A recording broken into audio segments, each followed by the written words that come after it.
What if the most dangerous place in Prince William's life wasn't the public eye, but his own home?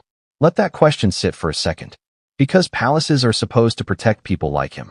From danger, from chaos, from harm. Thick walls, guarded gates, teams of experts, generations of tradition built around one idea: safety. Before we continue, please hit the like button, subscribe to the channel, and turn on the notification bell for updates. And yet, this story begins with a chilling contradiction. What if the very building designed to shelter the future king was quietly destroying him? No warning alarms, no dramatic collapse, no sudden emergency, just silence. Night after night, year after year.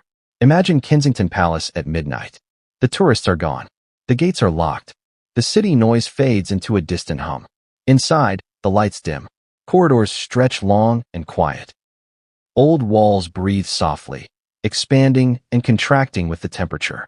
Air moves through spaces built centuries ago, carrying dust, moisture, and something else. Something unseen. Prince William goes to sleep like he has thousands of nights before. Same routine, same rooms, same sense of normalcy. No reason to suspect anything is wrong. Why would he? This is a palace. But what if the danger wasn't loud? What if it didn't announce itself with pain or panic? What if it was patient? That's the unsettling premise at the center of this story. And it matters now because the story isn't about a single man.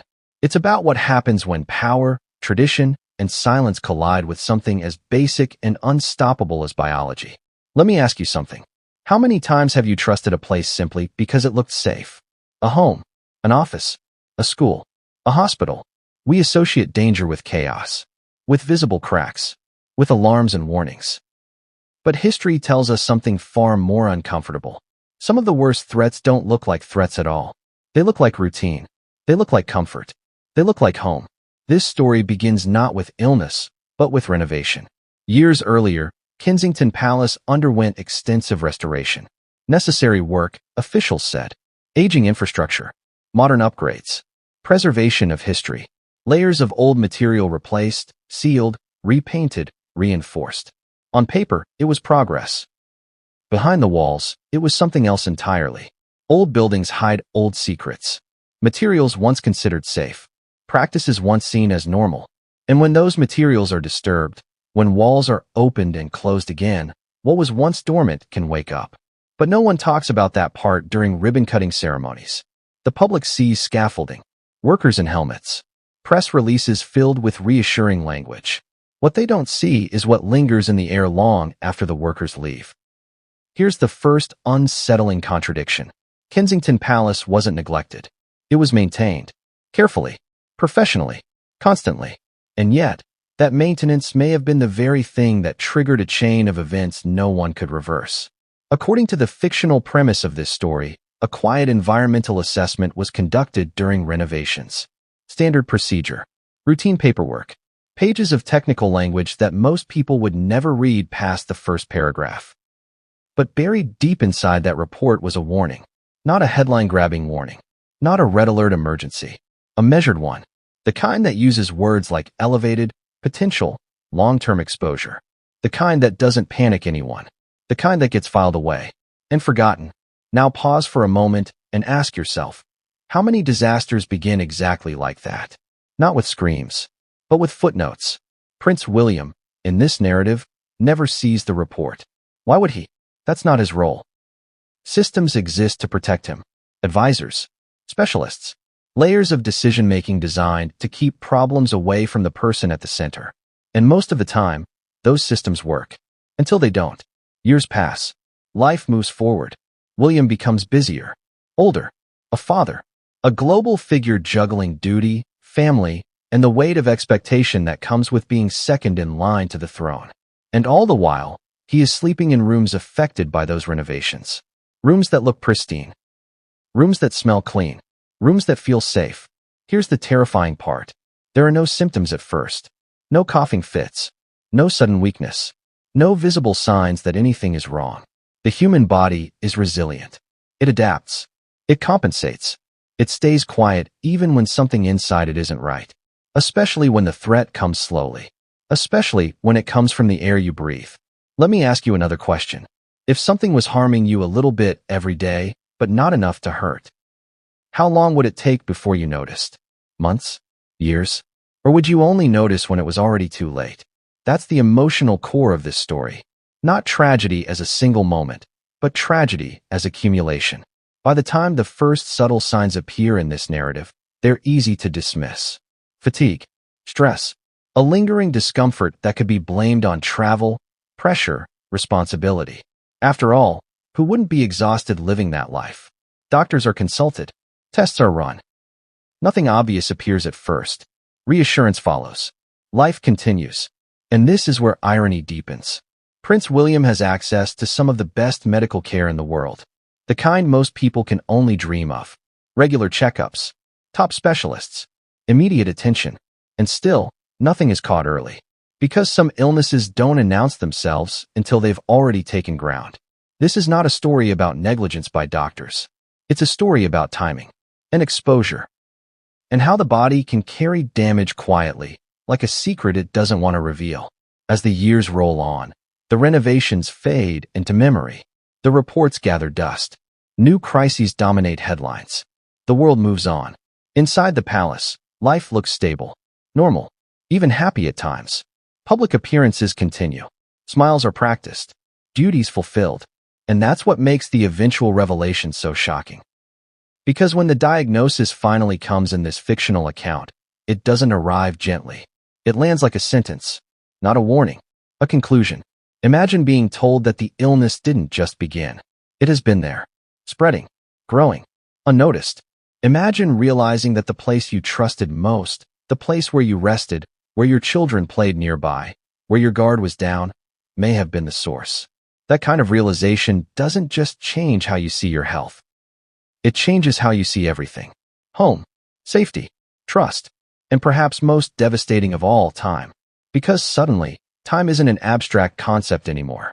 It's a resource, and it's running out. But here's the part that transforms this story from private tragedy into something much larger. The illness doesn't exist in a vacuum. Neither does a palace. If exposure happened there, who else breathed that air? Staff, security, aides, workers. How many people trusted those walls without question? And if a report existed, why wasn't action taken sooner? That question hangs heavy, even in fiction, because it mirrors real-world patterns we've seen again and again. Warnings minimized, risks reframed, silence justified as stability. Because sometimes, protecting an institution feels easier than confronting an uncomfortable truth. But silence has consequences. And this story is about to move from quiet suspicion to irreversible reality. Because once the diagnosis enters the room, nothing stays theoretical. Not the past, not the future, not the legacy of a man who was raised to believe his life had a singular purpose. And as Prince William begins to understand what this means, not just for himself but for his children, a new urgency takes hold. Not fear, preparation. And that preparation leads to a decision so personal, so heartbreaking, that it will reshape how this story unfolds. But before the letters are written, before the silence cracks, before the world begins to sense that something is wrong, there is one final detail from those palace renovations that no one paid attention to. And once it surfaces, it will change everything, and no one saw it coming. What if the most important clue wasn't in a medical file, but in the walls themselves? That was the detail no one paid attention to. Not at first. Because when people think about danger, they imagine something obvious. Loud. Immediate. A collapse. A fire. A leak. Something you can point to and say, there it is. But this wasn't like that. This was a palace that never slept. Kensington Palace at night is not silent the way a suburban house is silent. It hums. Pipes shift. Air moves through ducts added in different centuries. Old stone holds heat. New materials trap moisture. The building is alive in its own way, breathing slowly, constantly. And during the renovations, that breathing changed. Here's the part that almost everyone missed. When walls were opened to modernize heating systems and insulation, workers didn't just uncover wiring and beams. They disturbed layers that hadn't been touched in generations. Materials installed long before anyone understood their long-term consequences. Materials that had sat undisturbed, sealed away, inert, until they weren't. Let me ask you something. If you were renovating a centuries-old building and experts told you there was a small chance of environmental risk, would you stop everything? Or would you manage it, contain it, minimize disruption? Because that's where intention and outcome begin to separate. The renovation plans, in this story, were meticulous. Every phase approved, every contractor vetted, every report stamped and filed. The language used was reassuring, controlled, professional. Words like manageable, words like low level, words like acceptable thresholds. But thresholds don't mean much when exposure isn't a one-time event. They mean even less when exposure happens every night, for years. The final detail from those renovations wasn't dramatic. It wasn't a collapsed wall or a visible infestation. It was something far more subtle. Ventilation. The airflow patterns in the renovated wing had been altered. Rooms once ventilated naturally were now partially sealed to improve energy efficiency. Air was recirculated. Moisture had fewer escape routes. Microscopic particles that once dispersed were now trapped, cycling through the same spaces over and over again. Think about that. The palace became more modern, more efficient, more insulated. And in doing so, it created the perfect conditions for something invisible to linger. That's the contradiction no one likes to talk about. Progress can create new risks. And because nothing looked wrong, no one felt urgency. Prince William didn't move into a space that felt dangerous. He moved into a space that felt newly refreshed, updated, comfortable, quiet, a place where he could finally rest. And rest he did, night after night, while the palace breathed around him. Now, zoom out for a moment. Kensington Palace isn't just a home. It's a symbol, a working environment, a historical structure under constant pressure to serve two purposes at once: preserve the past and function in the present. That tension matters. Because decisions made there aren't just about comfort. They're about optics, budgets, timelines, public perception. Delays raise questions. Questions create headlines. Headlines create problems. So when renovation teams encountered complications, the instinct wasn't to alarm. It was to adapt quietly. Adjustments were made. Seals tightened. Filters installed. Reports updated with technical language that sounded reassuring to anyone who wasn't trained to read between the lines. And most people weren't, including, crucially, the man sleeping there. Here's another uncomfortable question. How many times have you trusted a process because it was labeled professional? Because it came with certifications and signatures? Because surely someone else would speak up if something was wrong? That assumption is powerful and dangerous. The palace never closed. Life continued. Staff rotated in shifts. Security maintained routines. Windows stayed shut on cold nights. Heating systems hummed. And slowly, invisibly, exposure became routine. Not dramatic enough to trigger alarms. Not acute enough to cause immediate illness. Just persistent. And persistence is how long-term damage works. There's something deeply unsettling about that. The idea that harm doesn't always arrive like an intruder, but like a guest who never leaves. In this narrative, no one wakes up coughing blood. No one collapses in a hallway. There are no scenes of panic. Instead, there's a gradual erosion of certainty. A sense that something is off, but not enough to name. William feels tired. But who wouldn't? He travels constantly. Carries expectations most people couldn't imagine. Balances public duty with private fatherhood. Fatigue is normal. Discomfort is normal. Stress is normal.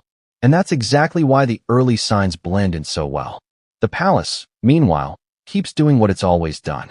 Standing, sheltering, silently shaping the lives inside it. What makes this chapter of the story so chilling is the absence of villains with clear intent. There's no mustache-twirling decision to ignore danger. No dramatic meeting where someone says, "Let him suffer." Instead, there's a system doing what systems often do. Deferring responsibility. Assuming someone else will escalate. Believing that if nothing has gone wrong yet, nothing will. Until time proves otherwise. And time, in this case, was not on William's side. The palace didn't make him sick overnight. It did something worse. It gave him no reason to suspect anything at all. Years passed like this. Public events. Smiling photographs. Headlines about duty and stability. The image of continuity carefully maintained.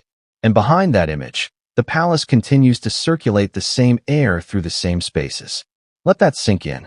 The place designed to symbolize permanence becomes the setting for slow decay. There's a cruel poetry to that. Because when the body finally starts to push back,